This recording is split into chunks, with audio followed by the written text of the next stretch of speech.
Jack, we're down here at the academy where you do a lot of your one-to-ones, and you train here with your old gym mate, Chris Poole. Yeah, I'm doing. Chris has let me use his gym, the Alchemy. I do my own PTs, boxing sessions here now. I do my strength training as well as my boxing training elsewhere.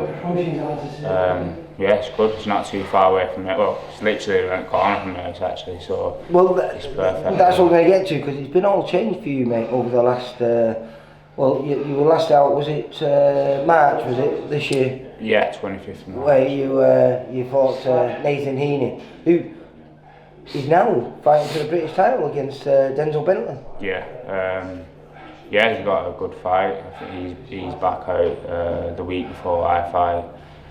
He fights on the 18th of November. Yeah. And you return to our VIP shows in Wigan on the 25th. Hence why I'm down here. It's a little bit premature really, but as you can see there by the side of you, you were looking at it before. We brought your bag down there, a little goodie bag from your manager Steve Wood.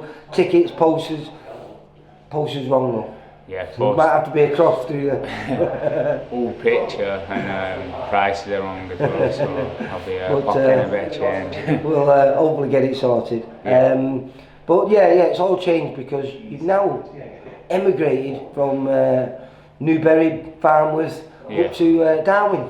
I brought up in Farnworth, lived not too far away from there. Moved to Darwin. It's about 10 miles down the road, but everyone thinks, like family, friends and stuff, act like you've moved to Australia or something like that. Yeah, but how are you finding it then? So, because you moved in with your girlfriend, you got your own house and everything up here now? Yeah, I've just bought a house. So I mean, the time out of the ring were good, kind of to settle that and get that sorted, moved in there with my girlfriend, and life's a little bit different, but I'm still training every day. I've still been training every day for the past 6 months. Whether I've got a fight or not, it's my lifestyle. So yeah, you've always been dedicated, mate. But not only have you moved house, moved towns, it must have been a hard decision for you, but after probably nearly 14, 15 years at Elite in Bolton, you've now moved on and you're now training under the guidance of Martin Murray. Yeah. I think I was there for like 9.5 years with Elite. It's a long time, wasn't it? Yeah, but I mean, definitely a long time. I was there from being an amateur, all my pro career up until now, all my pro fights, and I've been under Alex for 9.5 years. I mean, I've moved on now to train Martin Murray, but I just needed a change. But with Alex, like the amount of respect I have for him, there's no ill feeling. It was just perhaps the right thing for you to do to revitalise yourself and to move forward with your career, because I think you probably got in the comfort zone. But the good thing with going to Martin Murray is, even though it's a change that perhaps you need, it's not too big a change, because Martin and Alex both worked under the guidance of Oliver Harrison. And I presume it's made that transition because you've been in this game a long time, like you say, since you were a boy.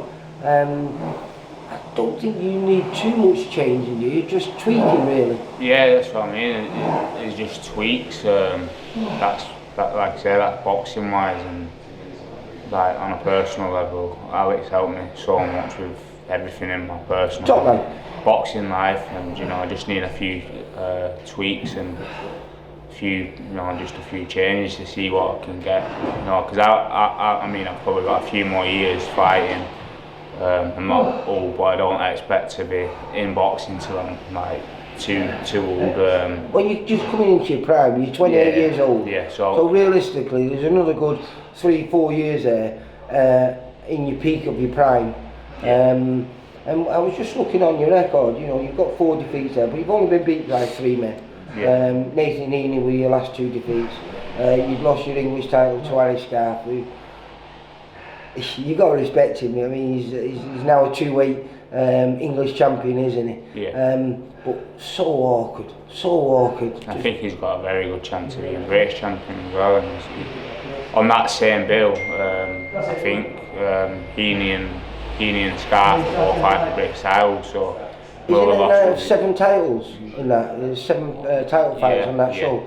My other loss was against Cameron Nakaraga, so I mean, my only losses are against people who could be British champions and European champions, so it's not, you know, I mean, I'm not losing to people at a low level, yeah. No, and I presume that's what you want to just try and drag out the best of you, and perhaps that move will just refreshen you and hopefully get you back to where you were and beyond. Yeah, exactly, yeah. I mean, no, to be fair, I'd love to win that English title again that I won, and then, you know, crack on to try and get up to that level again, and that's what my short-term plan is really. But last time out against Nathan Heaney, it was a bit of a gamble because you've worked hard to be the best light middleweight you can, and the opportunity came at middleweight. Yeah. Are you going to be returning back down to light middleweight, or are you going to stay at middleweight? Yeah, I'm going to go back down to light middle. I mean, probably no weight is like too easy to make, but I mean, light middle's where I should be at. I mean, for my size and stuff like that. I mean, I was a tiny middleweight, and you know, would feel that in there. So I think light middle's the way I should be at. Yeah. Well, let's say it's a hard thing to find, especially as you're getting older now. But you did come down when you first turned over, and as an amateur, you got to the ABA finals at 75 kilos, which is middleweight. Yeah. So really, which is not, it's actually heavy, isn't it? It's about 11 stone 11, 75 kilos. So, but, you know, with day before weigh-ins, a lot of things are possible. I mean, on our show, I presume it's going to be more at middleweight. We don't know who you're going to be fighting. It's just to get you a win, get you back out there. So hopefully, sometime in 2024, you can be challenging for titles again. Yeah, that's what I want. Yeah, like I say, you know, English title and above. That's what I want to be putting myself in for. Who's Sam Gilly? Is he the English champion? I think that's vacated now, so I think because he's fighting on that show. Isn't he fighting on that show what you were talking about before on the 18th? Is he one of those 7? No. I think he's. He's challenging someone just. Yeah, I think he's Lewis Green, is it? Commonwealth title now. Yeah. Commonwealth, that's it. Yeah. So that the English is vacant now. I think.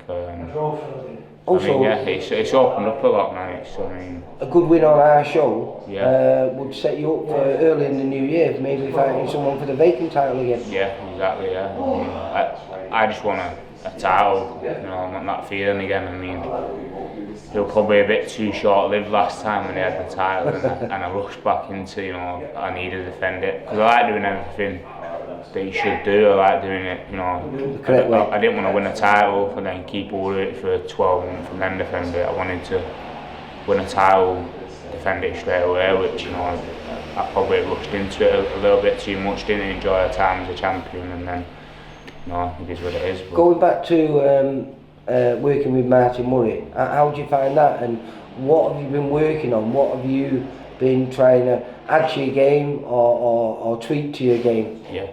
It's just like, you know, refining the basics, like, I mean, just little things, you know, like my double jab being faster, setting my body shots up better, just little things like that, very basic things, but do you find doing the basics good. Because, you know, I was saying, you know, sometimes you get really happy and comfortable as you were at elite, but that comfortable that you perhaps stop listening. Are you hearing things that Martin's saying to you, perhaps your other coaches used to say to you, and now you're thinking, oh, hang on, you know?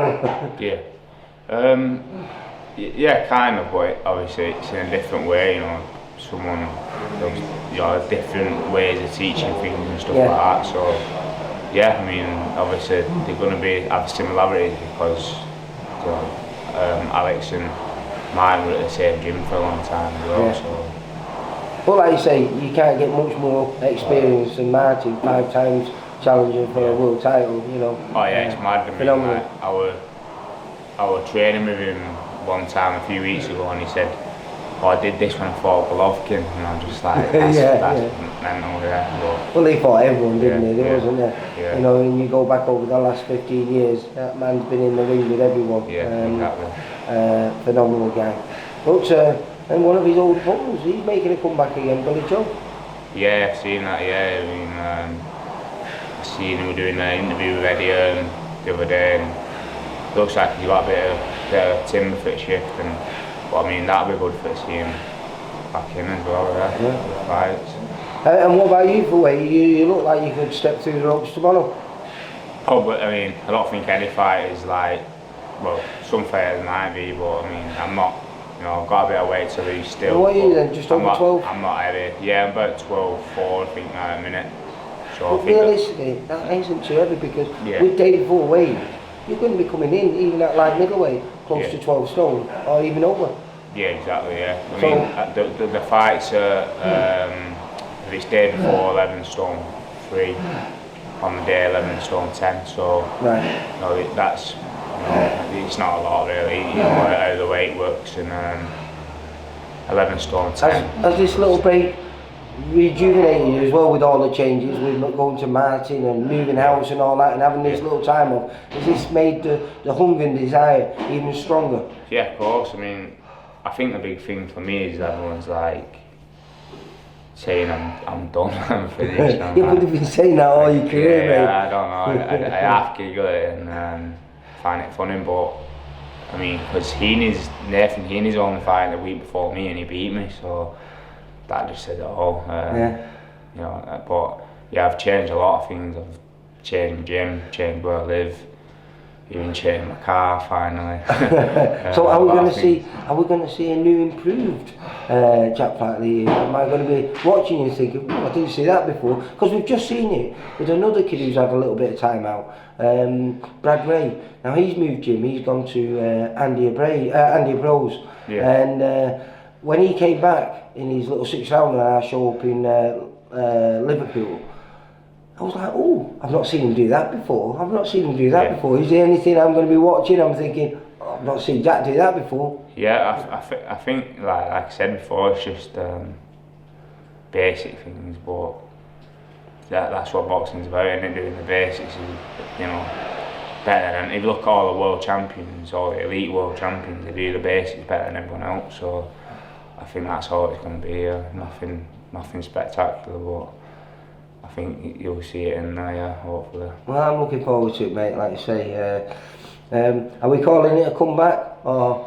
Nah, it's not. Because Brad Ray said it wasn't a comeback. Nah, I've only been out.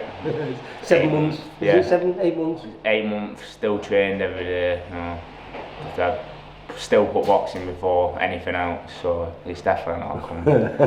Alright, well listen, I'll see you all. I'll probably catch up with you before then. It was just we've done this because, as you can see with the bag next year, tickets and posters, dropping them off here. But hopefully the next time I see you, we'll have an opponent and we can talk about that, because you're not going to be coming back to just an average opponent. You know, we always match you hard, and that's what you need for your career to progress, don't you? Yeah, I just want, you know, I want good fights. I said to Steve I would have done a 10 round if he wanted me to do what, you know what I mean, whatever's there, I'm going for it, which I think I've shown before and I'll show again hopefully. Yeah, alright, well listen, I'll see you on the 25th, and I hope you still keep enjoying training, mate, and hopefully the next time I do bump into you, Martin will be down here, or we'll be down at Martin's soon, and I can catch up with him and find out how he's rating your progress. Yeah, well, sure, that was good, yeah. See you later, Jack. Take care, mate. Bye. For all boxing info, news and latest interviews, amateur and pro, across the north, click and subscribe. VIP Boxing Promotions. Also, Twitter, Instagram and Facebook.